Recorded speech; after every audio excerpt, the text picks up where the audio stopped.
एक राजा, त्याचा प्रधान आणि त्याचे काही शिपाई शिकारीला गेले. उदाहरण लक्षपूर्वक ऐकलं तर कळेल, अनेकदा तुम्ही ऐकलं असेल, तुम्हाला स्मरण करून पुढे चालतो. शिकारीला गेले, शिकार पाहायला खूप फिरले. शिकार पाहता पाहता दमले. सायंकाळ होत होती. राजा एका बाजूला, प्रधान एका बाजूला, शिपाई एका बाजूला. तिन्ही वाटेला तिघजण प्रवासात दमले शिकार पाहताना. पण शिकार पाहता पाहता पाहता पाहता सूर्य अस्ताला जातो हे त्यांच्या लक्षात आलं. ते म्हटले परत गेलं पाहिजे, नाही तर रात्र जंगलात काढावी लागेल.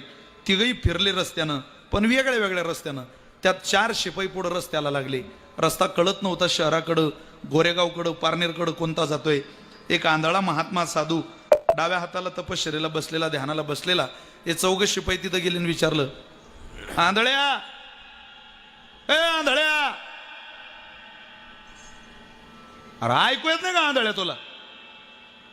काय रे पोरानो, अरे आम्हाला शहराकडे जायचंय, रस्ता सांगता येईल का? सरळ पिंपळाचं झाड आहे, त्या पिंपळाच्या झाडाखालून उजव्या हाताला वळा, पारनेरकडे जाल, शहराकडे जाल. शिपाई निघून गेले. 15 मिनिटांनी प्रधान आला. आंधळे बाबा, शहराकडे जायचंय हो, आमची माणसं चुकली, राजाची आमची भेट होत नाहीये, रस्ता सांगता येईल का? सरळ पिंपळाचं झाड आहे, पुढे जाऊन त्या पिंपळाच्या झाडाखालून उजव्या हाताला वळा, शहराकडे जाल. अर्ध्या तासानं राजा आला.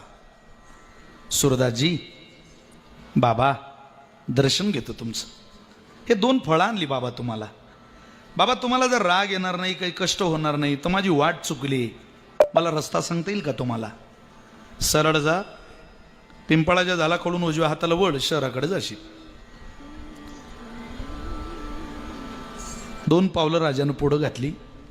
आणि आंधळा म्हटला, राजा आत्ताच तुझी माणसं गेली पुढं, अर्धा तास अगोदर तुझे शिपाई गेले, 15 मिनिटं अगोदर तुझा प्रधान गेला ना, आता तू आला. राज्य चालवणारी माणसं चोखंदळ असतात, हुशार असतात. तो म्हटलं, दोन्ही डोळ्याचा आंधळा माणूस, याला कसं कळतं मी राजा आहे? मधला प्रधान होता आणि पुढचे शिपाई. तो पुढं न जाता मागा आला.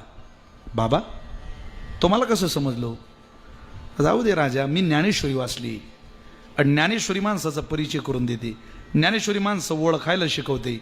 तुम्हाला जर माणसं ओळखायची असतील, पारनेरकर ज्ञानेश्वरी वाचा. कारण ज्ञानोबर असं सांगतात, जाळ जाणीजे फुले, मानस जाणीजे बोले, भोगे जाणीजे केले पूर्वजन्मीचे. बोलण्यावरून माणसाचा दर्जा कळतो, हा कोणत्या घरात जन्माला आलाय. तुझे पुढचे शिपाई मला आंधळ्या म्हणत होते, मी तेव्हाच ओळखलं हे कमी पगारीन फुल अधिकारी. मधला प्रधान मला आंधळे बाबा म्हटला, मला वाटलं शिपायांपेक्षा यांचा पगार जास्त असला पाहिजे, बहुतेक प्रधान असावा. तू आला आणि मला सुरदास म्हटलं, अरे माझे पाय धरले, 100% समजलं हा राजाच आहे. राजा म्हणे, इतका डोकेबाज माणूस? तो म्हणे, बाबा जंगलात नाही, आता घरी राहायचं. आंधळ उचललं घरी आणलं. ज्या शिपायांनी कानाडोळा केला होता, आंधळ्या म्हटलं होतं, त्यांना जे आंधळ्यावर नजर ठेवायला ठेवलं. याला सांभाळा, हा मेला म्हणजे तुम्ही मेले. अरे ते म्हणत, त्याला आयुष्य पाहिजे ना, तो बुद्धिवान आहे, त्याच्या बुद्धीचा मला राज्य चालवायला फायदा घ्यायचा आहे. ऐका पुढं काय झालं.